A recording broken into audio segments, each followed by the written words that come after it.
Hello, Polly's Best for UK here. I do apologise about the games being quite late recently, but there's been a lot going on recently, but we'll get in there. So today's game is a game called The Survivors. Now I have covered this game before.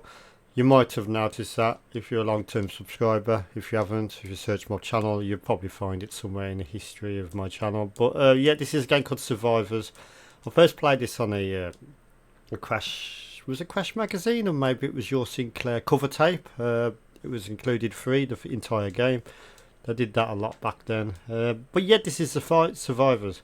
Now this is a great game because it's a Balderdash clone, sort of, but you work together as a team, a bit like in the style of the Lost Vikings, where you can choose between three characters.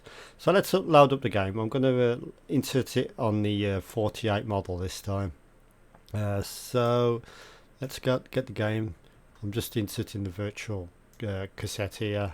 You can't see that, of course. It's just an emulator I'm running it on. I always remember that swirling pattern to show us our Survivor logo or Survivor's text. That was quite cool. Now I can't remember if the 128K version, if there was a 128K version, if it had music at this point. But anyway, let's go for instructions. So I just want to make sure my sound's working as well, because I can't hear any sound, so bear with me. Right, okay, so our instructions are here. So to rescue trapped survivors from a hibernation dome which has been damaged in a recent nuclear war. I like this font actually. To complete your task, you must guide your three droids through the building and teleport the stranded humans to safety.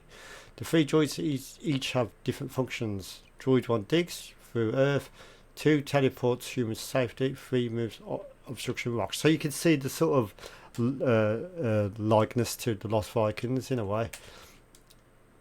So we've got our controls. So basically QALP for your controls, up, down, left, right. You got 1, 2 and 3 to select. Oh, it's alright, we know what we're doing anyway, so do apologise about that, but let's start the game. Right, we have our sound now, so we know it's working. So just like on the Lost Vikings, you can choose which one you want to be. Now, this would have come out a lot earlier than the Lost Vikings, so if you was under the impression that Lost Vikings was the original game to do this sort of style, you're definitely wrong there. Okay, so one thing to notice, the other droids, just like, sorry, there's going to be quite a few Lost Vikings comparisons today, can go out the screen. It's not locked to that. The game's programmed well enough that it remembers exactly where the droids are at any given location, no matter where you put them in the map, which is kind of cool with such a limited amount of RAM. Oh, there's a button to kill yourself as well. I should have read them instructions properly. Yeah, the game can't be done now. You do get into that. I should have read the instructions better. Yeah, okay, so break on the keyboard is to... Let's go back into them instructions. Because you have to pay attention. The game can be 4 and 5 to quit core life. Okay, so yeah, the game can... it's easy to get yourself to a situation where you're in just a paradox and you can't move for the rest of eternity. So 4 and 5. Okay, so let's try that again. Right, okay, let's do better this time. So let's take our first guy. So as you can see, it's also a Balderdash clone. You got your rocks and stuff. They do fall with gravity. You can move to the next guy here.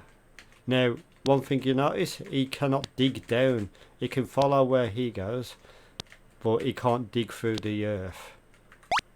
And in fact, nor can this guy, so you've got to use this guy to make your path. So this is going to be interesting because I don't want that rock to fall on me again. Right. Okay, so let's go down this way. You can see there's some droids in there. He can't push rocks, so you've really got to work as a team. He cannot push rocks. So you see them yellow squares there? They're the humans that you're rescuing from the, whatever that introduction said. So we can actually take that one to there and put him out the way a bit. I think it was the droid guy. He rescues the humans, doesn't he? So let's go follow him. Follow the path we just created. Yeah, there we go. Look at that. We've rescued 5. Oh my god, we've got quite a tally to rescue there. 135 humans to rescue. So back to him again. Let's make a path so we can get to these guys. Very innovative for its day, actually. Now, one thing you'll notice, if someone takes that earth away from that, that's going to crush that human there, so best not do that. Let's bring the other guy into the equation. See what we can do with him. So he can push the boulders, I believe. Yeah, he can push the boulders, but I don't know where this is going to put. Oh dear.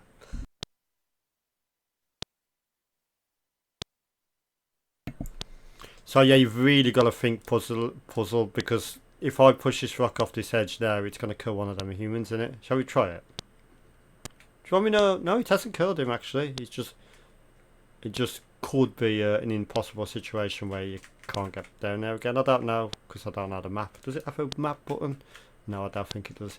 But yeah, I was really impressed with this back in the day, even when I was a kid when I first played it, and I think it's extremely impressive because of how the game remembers where everything is in the map, such as your location, what you've already moved, such as the boulders, the earth, etc. I thought this is a very impressive game.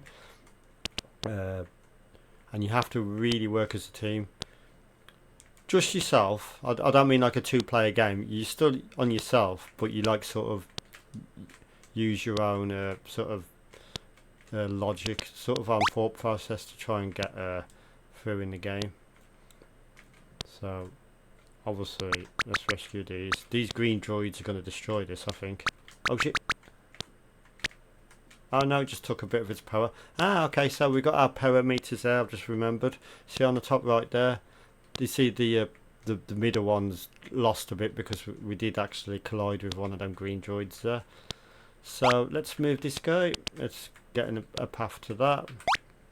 Let's bring him in. Let's get some... I think, considering this is running on a basic 48k Spectrum, I think it's very impressive. I really do. I believe the company that made it was Atlantis Software, and I don't think they made it. I might be wrong, they might have made it on the Commodore 64. Let me know in the comments if they did. But yeah, that's Boulder Dash with a bit of a Lost Vikings twist. I think it's very innovative actually. You have to really think now because it's not the easiest of puzzles. Let's move him back down again. Let's take him up there.